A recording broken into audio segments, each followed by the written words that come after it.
আসসালামু আলাইকুম রহমতুল্লাহি ওবরাকাতু। প্রিয় ভিউয়ার্স, দূরে এবং কাছে থেকে যারা দেখছেন, আপনাদেরকে আন্তরিক শুভেচ্ছা ও ধন্যবাদ। আজকে সুন্দর একটি হাদিস নিয়ে আপনাদের সামনে আসছি, যে হাদিসটি অত্যন্ত গুরুত্বপূর্ণ। ইসলামের আইন নিয়ম এত সুন্দর, আমাদের রাসূল সাল্লাল্লাহু আলাইহি ওয়াসাল্লাম আমাদের জন্য করে গিয়েছেন। যে আইন রাসূল সাল্লাল্লাহু আলাইহি ওয়াসাল্লাম আমাদেরকে দিয়েছেন, তা আমাদের মানা ফরজ। কারণ রাসূলের আইন আল্লাহর আইন। রাসূল যা করেছেন আল্লাহর হুকুম মতেই করেছেন। আল্লাহর হুকুমের বাইরে রাসূল একটি কথাও বলেন নাই। সুন্দর একটি হাদিস আপনাদেরকে শোনাতে যাচ্ছি। আমরা যেন সেই হাদিসটি সময়ে কাজে লাগাই। দেখেন, আমরা যদি দুনিয়ায় চলাকালীন পথে আমাদের সত্যের যেমন প্রয়োজন, সময়ে মিথ্যারও প্রয়োজন। আজকের হাদিসটিতে মিথ্যাকেও বলার জন্য রাসূল রায় দিয়েছেন। আর সেই মিথ্যাটা এমন একটা মিথ্যা হতে হবে যে মিথ্যাটা কারো জন্য কোনো ক্ষতিকারক না হয়, কারো জন্য কোনো ক্ষতি যেন না হয়, এমন একটা মিথ্যা। আল ফাসলুস সানি, দ্বিতীয় পরিচ্ছেদ, বাবুল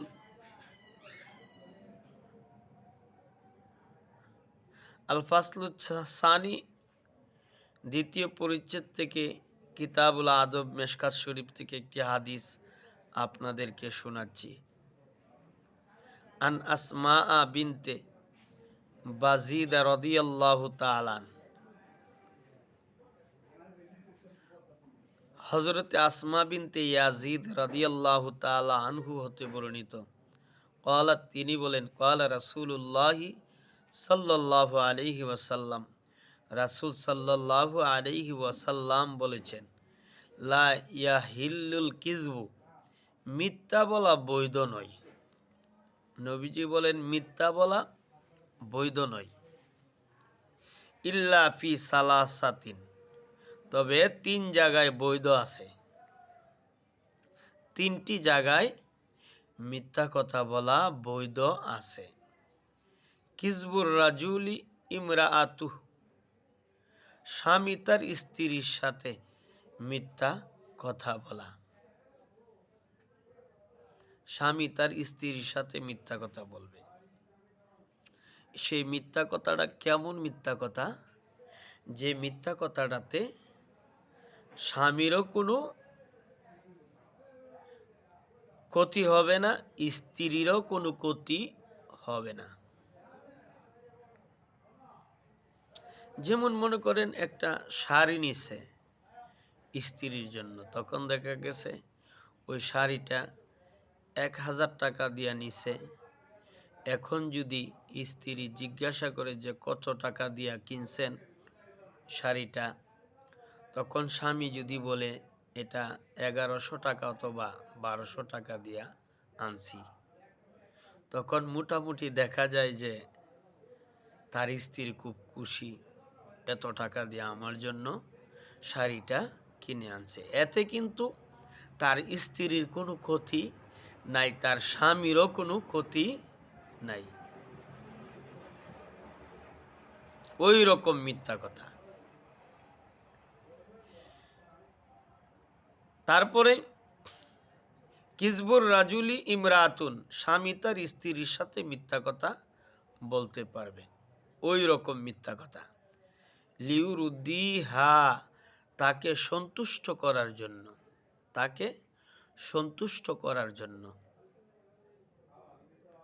ওয়াল কিযবু ফি হারবি, যুদ্ধের সময়ে মিথ্যা কথা বলা, যুদ্ধের সময়ে মিথ্যা কথা বলা।